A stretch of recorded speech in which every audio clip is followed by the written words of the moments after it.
Je bent al een paar dagen hier in Salvador. Hoe voelt het? Ja, heel goed. Ik was wel zenuwachtig om hier naartoe te komen. Het is natuurlijk heel ver van Nederland.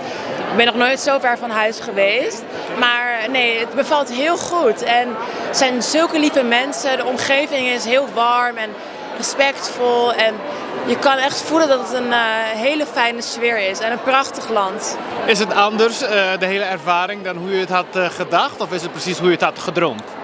Het is wel een beetje hoe ik het had verwacht. Zeker ook met de hectiek af en toe en de drukke planning. Dat komt zeker wel overeen. Maar je kan het natuurlijk nooit echt helemaal invullen. Want je kan er niet echt per se een verwachting bij hebben.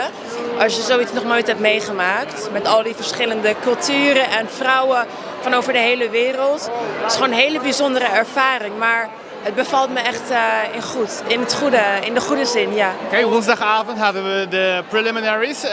Hoe voelde je op het podium? Ja, ik was super blij en alles ging eigenlijk precies zoals ik het gehoopt had. Dus daar ben ik heel erg blij mee. En ik heb gewoon mijn beste kant laten zien en meer kan ik niet doen. En we zullen gaan meemaken wat de jury gaat zeggen. Maar ik ben wel al heel trots op wat ik heb neergezet. De interviews, waren dat moeilijke vragen of viel het mee? Het viel op zich wel mee.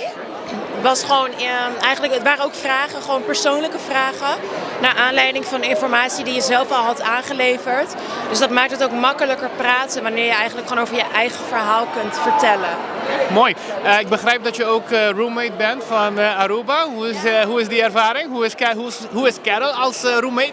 Het is echt geweldig en super supportive en heel lief en sociaal. En de eerste 3 dagen was ik alleen op de kamers. Carol kwam wat later. Maar we hadden eigenlijk gelijk een hele goede band. En s'avonds dan liggen we gewoon te chillen in bed met gewoon lekker een paar snacks. En dan bespreken we de dag nog even door. Maar nee, het bevalt supergoed. Het is echt een lieverd. Echt een vriendin erbij. Ja. Het meedoen van jou aan de Miss Universe is toch wel apart in de zin van equality. Hoe voelt dat om zo'n representative te zijn van de community? Dat voelt het maakt mij heel trots. Voor mij gaat het er ook voornamelijk om dat de mensen die er iets aan hebben, mij zien. En weten dat er ook ruimte is voor hun. En dat ik eigenlijk probeer te blenden in de eenheid van de Miss Universe contestants eigenlijk die normaal meedoen. Omdat ik vind dat we eigenlijk een eenheid moeten vormen en geen onderscheid moeten maken als het gaat om gender of identiteit. En dat is eigenlijk mijn boodschap en daarmee hoop ik eigenlijk gewoon zichtbaar te zijn. Dus ik ben daar heel erg blij mee dat ik dat podium heb gekregen letterlijk. Een leuke vraag die we doen aan het eind voor jou, deze. Mocht ik jou €50.000 geven, wat voor bedrijf zou je morgen starten?